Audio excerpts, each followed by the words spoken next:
Ratnik or Warrior program was an effort spanning through the mid-2010s by Russia to modernize several aspects of their army. This video will focus in depth on the aspects of Ratnik pertaining to the Russian infantrymen. It will go in depth about the new gear and will not hold back on its weaknesses and strengths.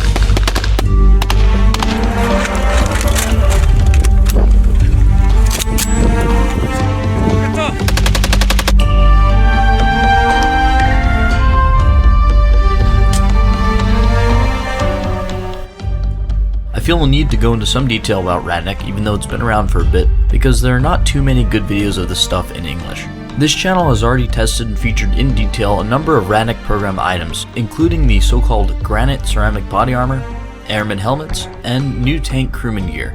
Also, if you'd like to familiarize yourself with the Russian paratroopers' new 6P70 AK-12 rifle, you can find a link to that video and the aforementioned Ratnik items in the description. I will at least give short summaries of the stuff I've already covered in this video. Keep in mind, even though it's been more than half a decade since this gear was introduced, the average Russian soldier can be found wearing all sorts of different stuff depending on his unit, with previous generation gear still commonly issued in 2021. If this video does well, I might go into more detail about that older equipment, and I will definitely be going into detail about the older generation of armor, the 6B23. This video is sponsored by grayshop.ru.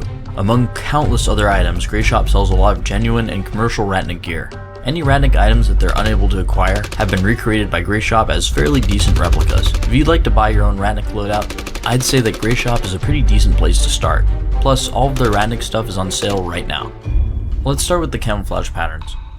Much like the US Marine Corps, Russia has adopted separate digital patterns for woodland, desert, and snowy environments. Digital Fora, or EMR, predates the Ratnik program and serves as Russia's woodland pattern.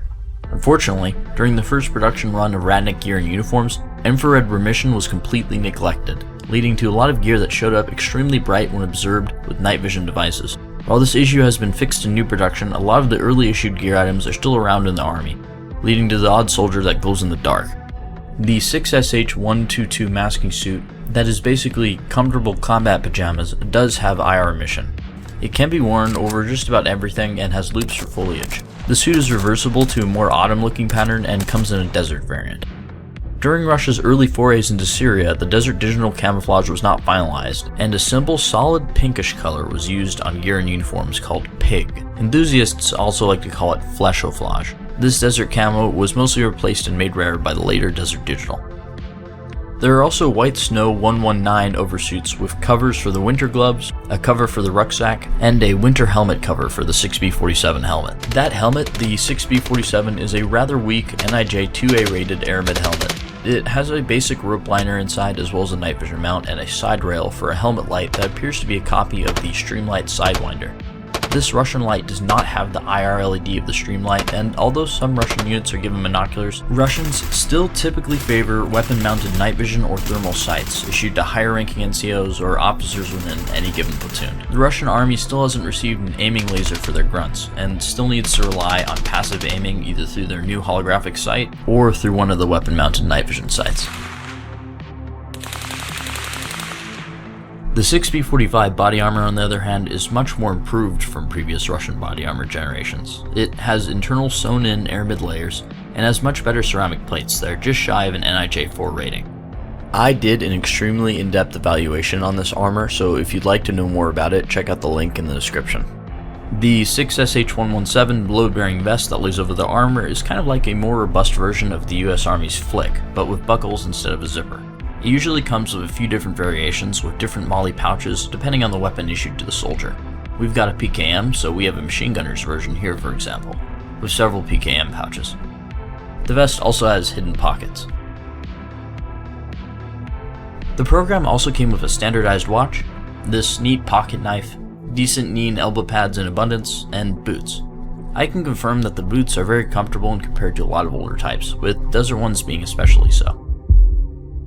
GSSH active hearing protection is another modernization.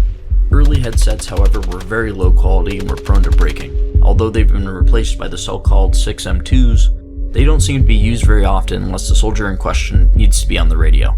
I see Slavic grunts using earbuds, if anything at all. As a whole, this loadout is much more comfortable, easier to use, and considerably more durable than previous generations of Russian gear.